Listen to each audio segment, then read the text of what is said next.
Sorry about that. And then continuing on, fresh water is right behind there. You just put a hose in it to fill it up.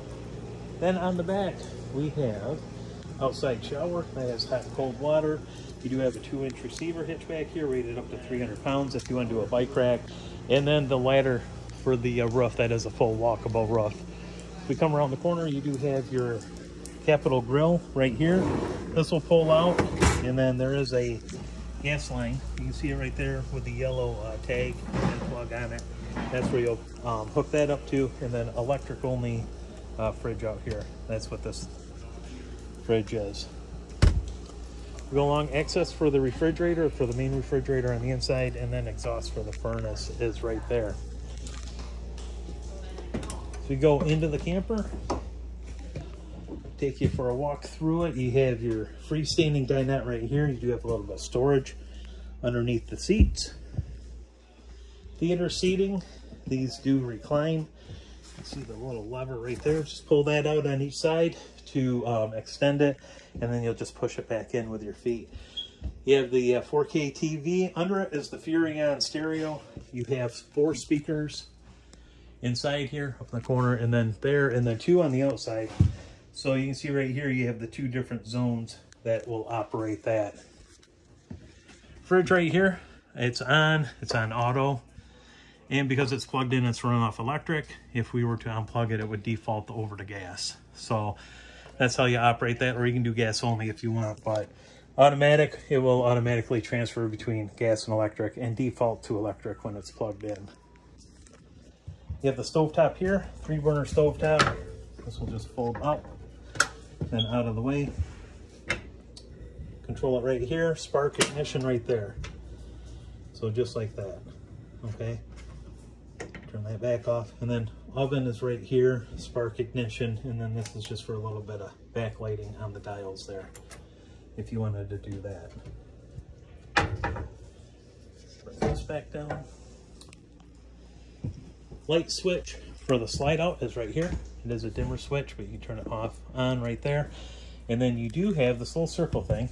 A lot of people ask about that. That is actually the temperature sensor for the heating and cooling system. So as we go up to the passenger, or I'm sorry, the in command system right here, we'll turn this on.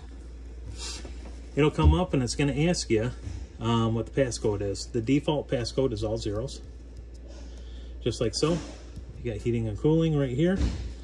Front AC, which this one doesn't have, so we're going to go to the rear AC. Now the rear AC mode, this will do the AC and also the heat. So you can turn it. Fan, if you want the fan on. That's the fan for the AC right there. If you don't want that on, you can just simply keep it.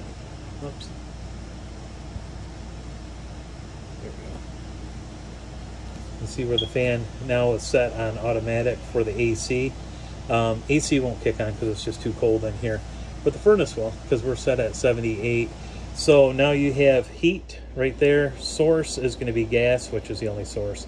And then your thermostat is right here. So the zone temperature 66 degrees. That's what was right over there on that little sensor. And then you can set the temperature right here, what you want the camper to be at.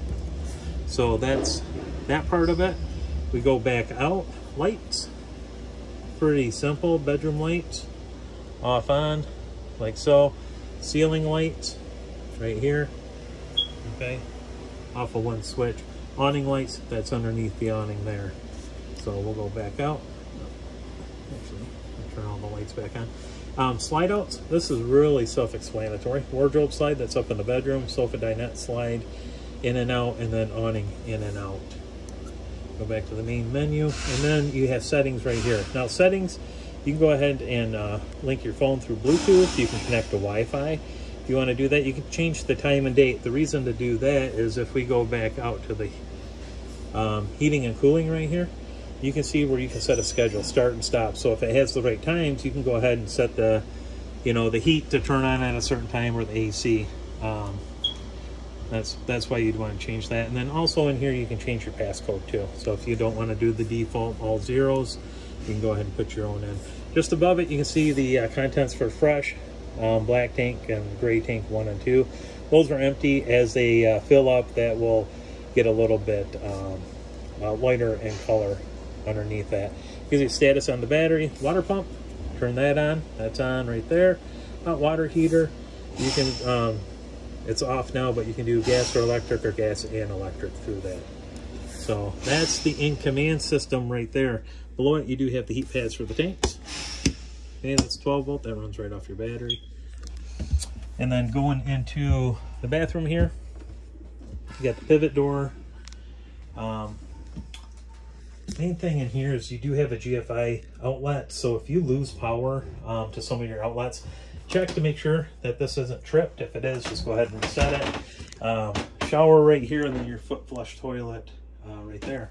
You can see everything's been re-winterized on the camper. Queen bed up front. You do have outlets on each side right there. And then also on the inside, you have your vents right here. And this is wired in frame for a second AC if you ever wanted to do that. So that is the overview, guys, and orientation on your new camper. When you get here, like I said, we'll show you how that auto leveling works, and then also show you how to hook up to the fifth wheel itself. But if you have any other questions, feel free to call me. You can reach me at 231-736-9162. And again, thank you so much for your business.